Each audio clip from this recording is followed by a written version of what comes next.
A student at Rutgers has killed himself after being secretly videotaped doing something that he knew would embarrass him with his family and with his parents. Let me tell you who he is. He's 18-year-old Tyler Clementi. Video of him being intimate with another guy was released on the internet, of him actually in the act, physical act, with another guy. It had such an impact on him that he committed suicide. And now his roommate and another student are being charged. They're being charged with invading his privacy. This is a huge story. It's trending tonight on the internet. Everyone's talking about it because it was, a story that originated on the internet. And that's why Brooke Baldwin's joining us right here at the very top of this newscast. It sounds to me, just from the conversations that you and I have had, like his roommate duped him. Essentially, not just his roommate, but his roommate and another girl that was with his roommate. They betrayed him. Absolutely. Betrayal. They duped him. Let me back up. Let me talk about it was his roommate.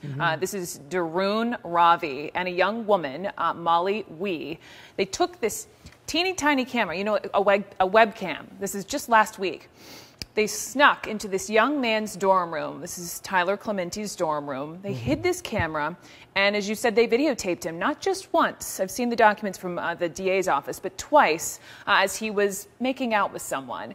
What they then did is they streamed it live for everybody on the internet to see and to watch. Not only did they do that, but Ravi tweeted about it.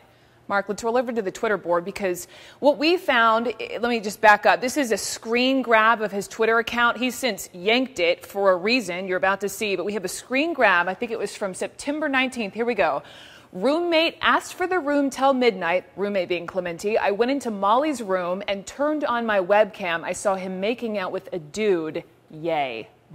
Now, Robbie and Wee have both been charged with multiple counts of invasion of privacy, but obviously that's just part of the story. I understand that he told the roommate, and this is where the dupe part comes in, look, go ahead, I'll give you your privacy, I'm going to leave, you can do whatever, which, roommates in college do this all the time, of right? Of course. So it was a pretense. Of course. At some point, the roommate leaves, and he's there, and according to the tweet, and this we cannot confirm, he's in there with another guy, but the story moves on, because what happened was they had videotaped him and streamed it live 2 different days last week. The next day, so last Wednesday, if you're following me on the timeline here, Tyler Clementi killed himself. According to this family spokesperson, he jumped off of the George Washington Bridge into the Hudson River.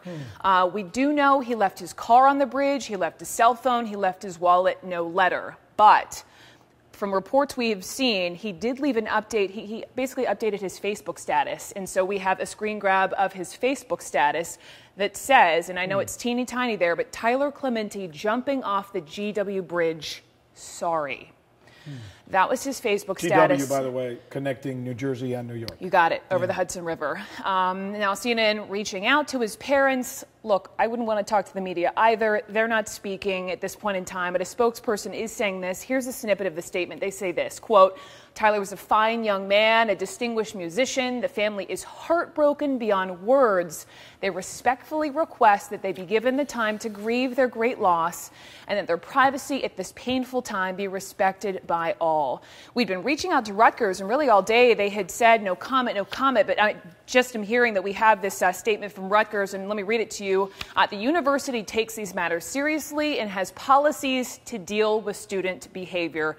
End quote. Short, sweet. I also have a report from NYPD. We know they did find a body in the river today. I read it further. It said it was a male body, but it's yet to be identified. Well, but, I guess it's not a major crime to surreptitiously record someone. It's invasion of privacy. But it is invasion of privacy. Is that what they're being charged with right now? Invasion of privacy, just 2 counts of that? He faces multiple counts of invasion of privacy because it was more than one time. She faces 1. They're both out. They're both out of jail. But you know what the lesson here is, isn't it? I mean, just because there's a technology out there that's available doesn't mean you should use it. And you really should think about other people before you do something like this. Completely. I mean, we live in an era where I could record you, you could record me, we could invade everybody's privacy. Is probably being invaded on a regular basis. But to actually do that, record them, and then stream it on video. In private moments, especially these intimate moments, look, you just don't do that.